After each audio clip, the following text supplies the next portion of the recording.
السلام عليكم ورحمة الله وبركاته. باشمهندسين أولى إعدادي، ازيكم يا شباب؟ عاملين إيه؟ يا رب تكونوا بخير. إن شاء الله النهاردة من كراسة المعاصر هنحل النموذج الأول محافظة القاهرة في فرع الجبر إن شاء الله. اتفقت مع الناس إن أنا هنزل جدول هنمشي عليه. الجدول ده هيكون فيه يا شباب يوم حل محافظات ويوم مراجعة منهج، بحيث إن أنا في اليوم بتاع مراجعة المنهج ده هاخد أقل حاجة 3 دروس وأقصى حاجة وحدة في المراجعة دي. هنحل أهم 20 ل 40 سؤال في المنطقة دي كده إن شاء الله. تمام؟ تمام. قبل أي حاجة نسمي الله، بسم الله. اللهم لا سهل إلا ما جعلته سهلا وأنت تجعل الصعب إذا شئت سهلا. بسم الله الرحمن الرحيم. هنمسك يا باشمهندس النموذج، هنحل فيه، ناخد السؤال نقول أهم تريكاته إيه؟ أهم التريكات اللي بتيجي زيه إيه؟ مش الهدف إن أنت تحله وخلاص، لا. الهدف إنك تمسك السؤال ممكن يجي لك بشكل إيه كمان. ماشي يا هندسة؟ سمي الله. بسم الله الرحمن الرحيم. أول سؤال بيتكلم عن درجة الحد الجبري.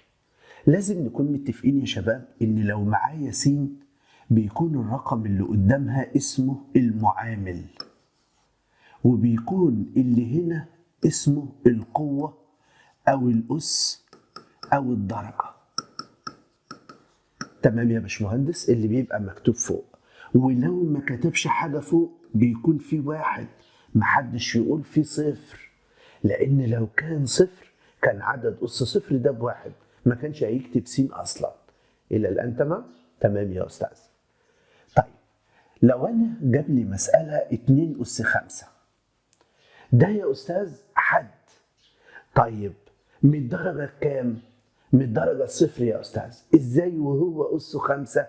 لأنه يا باشمهندس ما حطش مجهول، أنا باخد أس المجهول، يعني دي كده هتكون من الدرجة يا أستاذ التالتة، مش الثامنة، ده هتكون من الدرجة التالتة. يعني أنا لو معايا 2 أس 3 س أس 2 ص أس 5 باخد أس اللي مجهول أجمعه، يبقى دي من الدرجة السابعة. إنما ده اسمه المعامل. ركز يا هندسة. يبقى في سؤالنا ده يا أستاذ الراجل هنا بيقول الدرجة كام؟ قلت له بروح على المجهول، الصاد دي مكتوبة بس يبقى كان أسها 1، 4 زائد 1 5، يبقى ده من الدرجة الخامسة يا أستاذ. الوسيط للأعداد. مسائل الوسيط كانت نوعين يا شباب، نوع ترتبهم وتيجي تجيب اللي في النص تلاقي عدد واحد في النص، ونوع تاني تلاقي عددين. في مسألتنا دي لو جينا رتبنا 2 3 4 5 6 بنشيل الأول مع الأول التاني مع التاني، لقينا عدد واحد بس اللي في النص، فكنا بنقول الوسيط 4. طب فرضا بقى يا هندسة إنه جاب لك كده مثلا 2 3 5 4 6 7، فجيت يا أستاذ أحل المسألة، شلت رقمين مع رقمين، لقيت في عددين 2 موجودين في النص. في الحالة دي أعمل إيه؟ هجيب له الوسيط إزاي؟ قال لك يا هندسة اجمعهم واقسمهم على عددهم. لما تلاقي العدد ده العدد اللي هو مديهولك، يعني دول كانوا 5 أرقام عددهم فرد، لو اداك 6 أو 4 بتقوم جاي على الاتنين اللي في النص بعد ما ترتب السؤال تجمعهم وتقسمهم على 2. قام واحد قال لي ايه؟ في مشكلة تانية يا أستاذ كانت بتقابلني. اتفضل. افرض يا أستاذ إنه مكرر رقم. يعني إيه يا حبيبي؟ يعني كتب لي مسألة كده يا أستاذ 2 و5 و2 و7 و2، أعمل إيه؟ قال لك اكتب كل رقم كأنه حاجة لوحدها. يعني الأرقام المكررة في الوسيط اكتبها عادي، ولما تيجي تحذف احذف عادي، يبقى هنا الوسيط 2.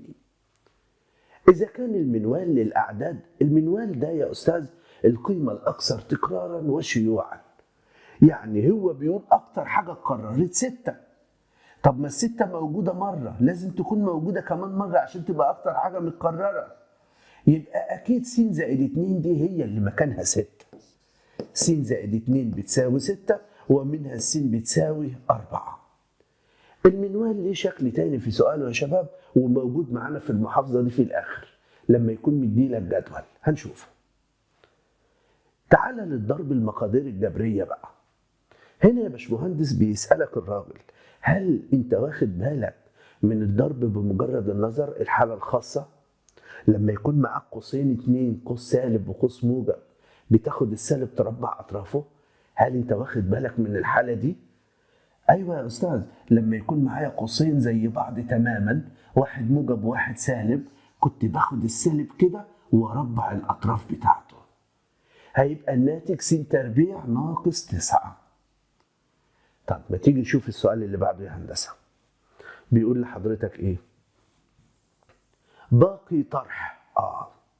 كان يا استاذ في 3 الفاظ هنا بتلخبط ما بينهم قوي قوي قوي. ايه هما؟ ايه الفرق يا باشمهندس ما بين باقي طرح 3 س من 7 س وما زيادة 3 س عن 7 س وما قل 3 س عن 7 س؟ قال لك يا باشمهندس باقي طرح وما قل الاتنين زي بعض. باقي طرح دي كنا بنقول التاني ناقص الأول، يعني 7 س ناقص 3 س بتساوي 4 س يا أستاذ. طب هنا كنا بنقول يا أستاذ فيما قل التاني ناقص الأول، برضه 7 س ناقص 3 س يبقى الناتج 4 س. إنما ما زيادة لا، بنقول الأول ناقص الثاني، يعني 3 س ناقص 7 س. الناس اللي بتتوه في حتة الإشارات، أنت بتبص للمسألة، لو الإشارات مختلفة عينك تقع على الكبير، سالب حط سالب واطرح عادي، يبقى 4 يا أستاذ. مسألتنا دي كان جايب باقي طرح 3 س من 7 س، يبقى الناتج 4 س يا أستاذ. إذا كان ده عدد نسبي، قلت له العدد النسبي يا أستاذ لازم مقامه لا يساوي صفر. مقامه لا يساوي صفر. وأحيانا كان يجيب لك نفس الهيئة دي ويكتب لك المسألة بتساوي صفر. نركز بقى ما بين حاجتين، نركز يا أستاذ. لو جاء قال لك إن العدد نسبي أو ليس نسبي، باخد المقام أساويه بالصفر. لو جاء قال لك إن العدد بيساوي صفر، بتاخد البسط تساويه بالصفر. هنا الراجل قال لك إيه؟ علشان يكون عدد نسبي، قلت له يبقى المقام يا أستاذ هو اللي هيشتغل عليه. المقام ده ما يكونش صفر عشان أنت بتسألني عدد نسبي، ما ينفعش المقام يكون بصفر. يبقى س لا تساوي 2 يا أستاذ، اللي هو الاختيار ده. العدد النسبي الذي ليس له معكوس ضربي. اتفقنا يا شباب ان الصفر ده عدد نسبي، الصفر عدد نسبي. عايزك كده تجيب له معكوس ضربي. هو يعني ايه معكوس ضربي يا استاذ؟ بتخلي المقام في البسط والبسط في المقام. الناس اللي ما تعرفش المقام والبسط، اللي فوق ده اهو اسمه بسط، اللي تحت ده اسمه مقام. فلما جيت اقلبهم يا استاذ طلعوا 1 على 0. يبقى ده معروف ولا غير معروف؟ ده غير معروف يا أستاذ. يبقى العدد اللي ملوش معكوس ضربي هو الصفر. الوسط الحسابي للقيم. الوسط الحسابي يا أستاذ بكل بساطة هو مجموع القيم على عددهم. وكان يا أستاذ المسألة بتاعته لها شكل من 3. ده أبسط شكل فيهم. كان ملخصه كله كنا بنقول إن الوسط الحسابي بيساوي مجموع القيم على عدد القيم. تاني يا شباب، الوسط الحسابي مجموعهم على عددهم. طب المجموع الوسط في العدد، طب العدد المجموع على الوسط. يعني إيه؟ يعني أجي أقول لك إيه؟ مجموع درجات 5 طلاب هو نقط إذا كان الوسط الحسابي 20. قمت انت جاي ايه؟ انت يا استاذ عايز مجموع الدرجات؟ يعني عايز ده يبقى مجموع الدرجات يا استاذ بيساوي الوسط في العدد. الوسط كان ب20، عددهم 5، يبقى مجموع درجاتهم 100 يا استاذ. الجدول ده كان بيحللك كل الاسئله اللي انت كنت بتتخض منها في الوسط الحسابي. طب الوسط الحسابي بيساوي مجموعهم على عددهم، دول كده 25 مجموعهم كلهم 25 على 5 فيها ال5. السؤال اللي بعده الراجل بيسألك انت تعرف العدد لو ضربته في ايه يساوي 1؟ ده قانون. قلت له قول. قال العدد في معكوس الضربي ده ب1. دايما يا استاذ، دايما يا حبيبي، العدد في معكوس الضربي ب1. طب انا مش عارف ايه المعكوس الضربي. المعكوس الضربي بتقلب العدد، بس خد بالك لو انت معاك مثلا 5 على 7 معكوسها الضربي هو 7 على 5. طب فرضا يا استاذ جاب لي 2 و5 على 7، دي معكوسها الضرب ايه؟ اوعى اوعى اوعى اياك تقول هي 2 يا استاذ و7 على 5، كده انت حمار، سوري. امال يا استاذ لازم ترفع الكسر، ايده في رجله زائد راسه، يبقى هنا 7، ال2 في 7 ب14، 14 و5 19. ايده في رجله زائد راسه. اول ما بتشوف كسر زي ده عايز ترفعه، اكتب المقام زي ما هو، وبعد كده قول 2 في 7 والناتج اللي يطلع هجمع عليه البسط. المعكوس الضرب هنا ده هيساوي يا استاذ 7 على 19. خد بالك. تمام؟ تمام. خدت بالك من الحاجه اللي زي دي؟ ايوه يا استاذ. طيب يبقى العدد لو ضربته في معكوس الضربي ده اللي ب1 يا استاذ. طب ايه هو المعكوس الجمعي؟ المعكوس الجمعي بيتغير اشاره العدد. المعكوس الجمعي بيتغير اشاره العدد، بس لازم تركز. لو معاك عدد أس صفر أو أي عدد بسطه الأول وبعد كده هاتله اللي هو عاوزه. يعني كان ممكن أشوف السؤال زي كده، كان ممكن أشوف السؤال زي كده. لازم تبسط المسألة الأول. أي حاجة أسها صفر دي قيمتها ب1، وخلي بالك الإشارة السالب جوه قوس اللي أسه صفر ولا براه. ركز. لو جواه خلاص كأنها مش موجودة، لو براه لا بحافظ عليها. بعد ما ببسط السؤال كده بقوم جايب له المعكوس الجمعي اللي هو بنغير إشارة العدد. تمام يا هندسة؟ طب هنا لو كان في مطلق يا أستاذ، لو كان في مطلق يا سيدي الناس لازم تصفيه الأول. ده بيساوي تلت، يبقى المعكوس بتاعه سالب تلت. ركز في الفنيات الصغيرة دي. هنا يا أستاذ لما باجي بضرب الرقم في الرقم والمجهول في المجهول. شوف في حالة الضرب أنا بجمع الأسس، مسكت الأرقام مع بعض، السينات مع بعض، س أس 3 واتفقنا إن دي أسها 1، صاد أس 2 ودي صاد أسها 1، يبقى هنا الصاد أس كام؟ 4 يا أستاذ. بس كده؟ بس كده يا سيدي الناس. باستخدام خاصية التوزيع. خاصية التوزيع دي كان فيها مشكلة يا شباب. كان لازم أول ما أبص لها كده بنظرة ثاقبة كده أشوف في عدد لوحده ولا لأ. مثال، لما كان معايا مثلا 5 في 3 أسباع، 3 في 3 أسباع ناقص 3 أسباع يا أستاذ. بقوم جاي عند كل إشارة ومقسم المسألة.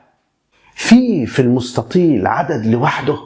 أيوة يا أستاذ. تاني، أنا جيت يا شباب ما بين كل إشارة وإشارة وقمت واخد الأعداد دي في مربعات أهو. ده لوحده لازم تحط له في 1. ليه يا أستاذ؟ لأن خاصية التوزيع دي عاملة زي إيه؟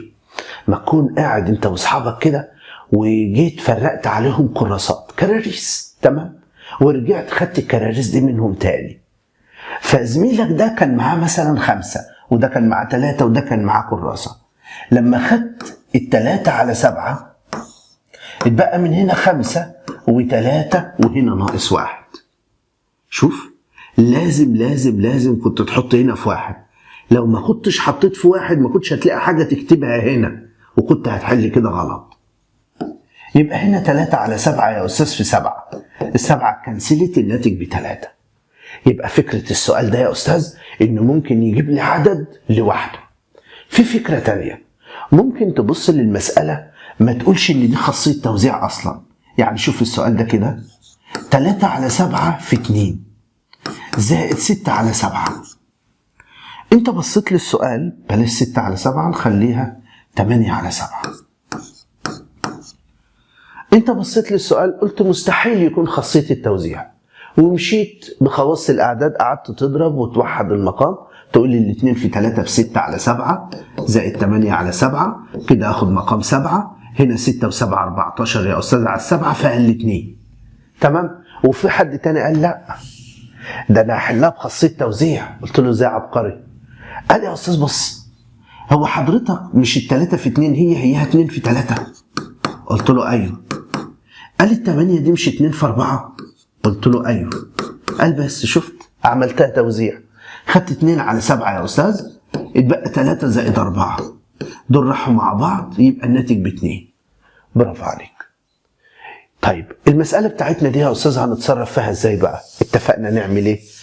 نقسم ما بين الإشارات يا أستاذ، نشوف في عدد لوحده ولا لأ. في عدد لوحده؟ لأ. المسألة جاهزة يا باشمهندس. خد 4 على 7، هنا 12 ناقص 5، 12 ناقص 5 اللي هي ب7، يبقى الناتج ب4 يا أستاذ. كويس. حلل بإخراج العامل المشترك الأعلى. معنى يا شباب عامل مشترك أعلى مش أكبر حاجة، لا، الحاجة اللي موجودة في كله، ده معناه. فأنت كل اللي عليك بتقوم ماسك الأرقام فكيكها. يعني شايف ال12 كام في كام؟ 2 في 6 يا أستاذ. وال18 3 في 6 يا أستاذ. بس تاخد نفس عميق كده، ماشي؟ ولو معاك كوبايه شاي اشرب لك كده شفطه شاي، ولو معاك ازازه ميه افتح الازازه وكافئ نفسك. بعد كده يا سيدي الناس بتقوم جاي باصص بقى لكل حاجه، تمسك الاعداد لوحدها. الناس يا شباب اللي بيبصوا للمساله كده عايزينها تتحل، لا، احنا بنتعب في حلها. احنا بنبص للارقام لوحدها. هل فيك عامل مشترك يا حاجه؟ يا استاذ.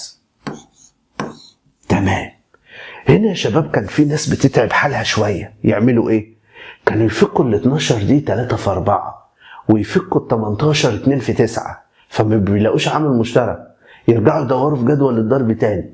انت قبل ما تكتب عشان ما تقعدش تشخبط كتير، ركز كده وهدا كده وشوف هي كام في كام. تمام؟ خدنا ال6 يا استاذ مشترك، اتبقى من هنا 2. تمام.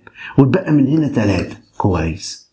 في يا استاذ ألف كمان، بناخد أصغر حاجة يا شباب ليها أس. ألف أس كام الصغير؟ هل ألف أس 2 ولا ألف أس 3؟ لا يا أستاذ ألف أس 2. خدنا ألف أس 2. لما أنت خدتها من هنا خلاص، دول ألف أس 3 يعني 3 ألفات. أنت خدت 2، اتبقى لك إيه؟ ألف 1. يبقى هنا ألف 1 يا أستاذ.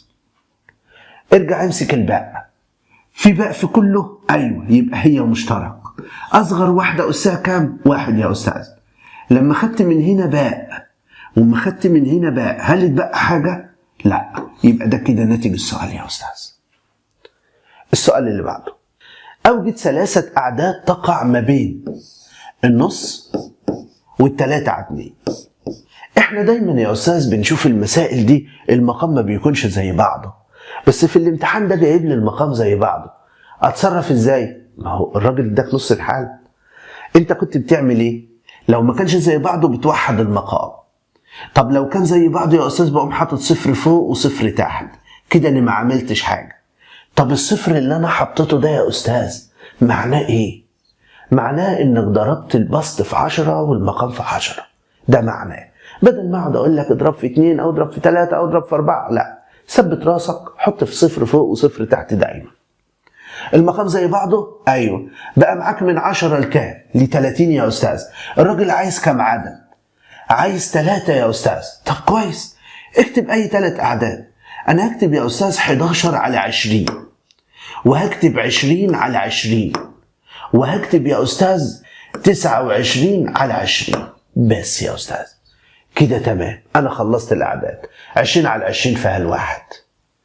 يا استاذ ينفع اجيبهم 11 على 20 12 على 20 13 على 20؟ ينفع يا استاذ اجيبهم 8 او 27 على 20 28 على 20 29 على 20؟ ينفع. المهم انك بتاخد 3 اعداد ما بين ال10 وال30. اجمع يا سيدي الناس. الجمع ده يا استاذ كان فيه طريقتين 2. كان فيه طريقه اسمها طريقه رأسيه، وكان فيه طريقه اسمها طريقه افقيه. انت متعود على ايه؟ ما انا مش عارف، هضطر احل لك الاتنين. كنا بنيجي يا باشمهندسين نكتب اول معادله زي ما هي، اول معادله هو مديها لي. التانيه دي بمسك كل خانه، انت ايه يا حاجه؟ سينات موجب ولا سالب؟ موجب، حطها تحت اللي زيها. انت ايه يا حاجه؟ سالب 5 صاد اهو تحت اللي زيها. انت ايه يا حاج؟ 3. طب افرض يا استاذ كان في رمز مفيش زيه، بتقوم سايب تحته خانه فاضيه. تمام؟ تمام. بنيجي نجمع بقى يا استاذ، بتبص على كل خانه كانها مساله. 5 و2 دول 7 سينات يا استاذ. 2 ناقص 5 بناخد اشاره الكبير اللي هو السالب ونطرح يا استاذ، يبقى هنا 3 صاد. هنا بناخد اشاره الكبير اللي هو موجب ونطرح يا استاذ. وكان في ناس بيستخدموا طريقه افقيه، بيعملوا اقواس كده وبين الاقواس دي زائد، ويقولوا السينات هم 5 س زائد 2 س. الصادات 2 صاد ناقص 5 صاد. الارقام سالب 1 زائد 3. نقلوا كل حاجه زي بعضها مع بعض. قالوا ان دول عباره عن 7 سينات، قالوا ان دول سالب 3 صادات، قالوا ان دول موجب 2، وطلعوا حل السؤال اللي انت عاوزه. ما زيادة؟ افتكر كنا قايلينها من شوية. الأول يا أستاذ ناقص التاني. أسهل طريقة الطريقة الرأسية اللي هي زي دي. الأول أهو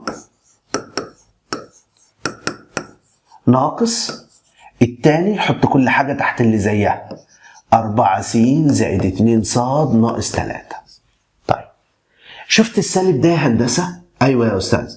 يخش يغير إشارات اللي بعده، دي الإشارات الجديدة. ركز يا باشمهندس، ده موجب بقى سالب، ده موجب بقى سالب، ده سالب بقى موجب. كده أنت عملت إيه؟ كده أنا جبت له ما زيادة. وبشتغل عادي، ببص على الإشارة الجديدة. 7 ناقص 4 الإشارات مش زي بعض، الكبير موجب هطرح يا أستاذ. هنا الإشارات زي بعض سالب، هاخد واحدة وأجمع. لما تكون الإشارات زي بعض بجمع، الإشارات زي بعض بجمع.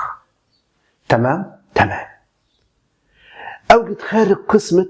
كان القسمة دي فيها نوعين يا أستاذ، في اسم مطاولة وفي اسم عادية. هي أي واحدة دول؟ بص أنت هنا إيه؟ 6 س. هل ده حد ولا مقدار؟ حد، يبقى دي اسمها من العادية. كنا بنعمل إيه؟ بناخد كل حد كده نقسمه عليها على 6 س. 12 س أس 2 على 6 س ناقص 24 على 6 س. واتفقنا ان دي لها اشكال. اول شكل منهم اللي انت شايفه. تاني شكل كان ممكن ما يكتبش دي كده ويكتبها كده 6 س كده. تالت شكل كان يشيل على دي ويحط على العادية. تمام؟ تمام. همسك كل حد بقى حله. 18 على 6 فيها 3. س أس 3 على س فيها س أس 2. 12 على 6 فيها الاتنين س. 24 س. السين راحت مع السين. 24 على 6 فيها الأربعة يا أستاذ. بس كده خلصانة. هو يعني إيه يا أستاذ السين لا تساوي صفر دي؟ يعني ما ينفعش تحط المقام بصفر عشان هتبقى غير معروفة. يلا يا هندسة، فاكر هناك في اختر كنا بنقول ده ضرب بمجرد النظر ودي حالة خاصة؟ قوس سالب وقوس موجب كنا بناخد السالب ده هو يا أستاذ نربع الأطراف، ما بربعش الإشارة اللي في النص. دي كانت حالة خاصة. قال لك الحالة الخاصة دي استنتجوها منين؟ لما مسكوا 2 س ضربوها في كل اللي بعدها، يبقى هنا 4 سينات زائد 6 سينات، وهنا سالب 3 في 2 بسالب 6 س. السالب في موجب بسالب، 3 في 3 ب9، هتبقى 4 س تربيع ناقص 9 لأن دول راحوا. فالراجل قال لك إيه؟ أنت بتريح راسك، قوس سالب وقوس موجب، خد اللي بالسالب ده اهو حط أس 2 على كل طرف، وهنا كان في زائد 9 بره، يبقى 4 من س أس 2 ناقص 9 زائد 9، دول راحوا يبقى الناتج 4 س أس 2. بس كده. قال ثم أوجد القيمة العددية للناتج لو السين بسالب 5. طب ما تيجي نحط السين بسالب 5. بشيل السين كده اهو واقوم حاطط سالب 5. سالب 5 أس 2 يعني إيه؟ يعني سالب 5 في سالب 5. الأربعة يا أستاذ في 25. القيمة ب 100 يا أستاذ. الجدول التالي يوضح درجات فصل في اختبار الرياضيات من 10 درجات. أوجد المنوال. ده الشكل التاني يا شباب. ها، مين يقدر يعرف المنوال؟ يلا. المنوال يا أستاذ هو القيمة الأكثر تكرارا وشيوعا. ممتاز، برافو عليك. عدد التلاميذ أو الخانة اللي تحت دايما يا شباب هي اللي بتكون التكرار. يعني هنا بيقول لك 4 طلاب جابوا 5، 8 من الفصل جابوا 6، في 10 طلاب جابوا 7، في 6 طلاب جابوا 8، في 3 جابوا 9، في 2 جابوا 10 درجات. تمام. لو الأستاذ بينده في الفصل، أكتر رقم أو أكتر درجة نده عليها في الفصل كام؟ يا أستاذ اللي الطلاب كانوا 10، كان عددهم 10. يا أستاذ لما يكون عدد الطلاب 10 يبقى أكبر درجة ندهت في الفصل هي 7. يعني مثلا إيه وأنا واقف في الفصل كده، أحمد 5، محمد 7، أحمد 4، محمود 3، عمر 7. أكبر رقم ندهته كام؟ 7 يا أستاذ. تمام، ماليش دعوة بأسماء الطلبة، أنا ليا دعوة بالدرجة. الدرجة يا أستاذ اللي خدها طلاب كتير هي كانت 7. تمام. الطلاب اللي جابوها كام طالب؟ كانوا 10 طلاب. أكتر رقم اتكرر ما بين الطلبة. كده يا باشمهندس أنا خلصت معاك المحافظة. أتمنى أن أكون قدرت أفيدك، ونتقابل إن شاء الله مع مراجعة ومحافظة جديدة. والسلام عليكم ورحمة الله وبركاته.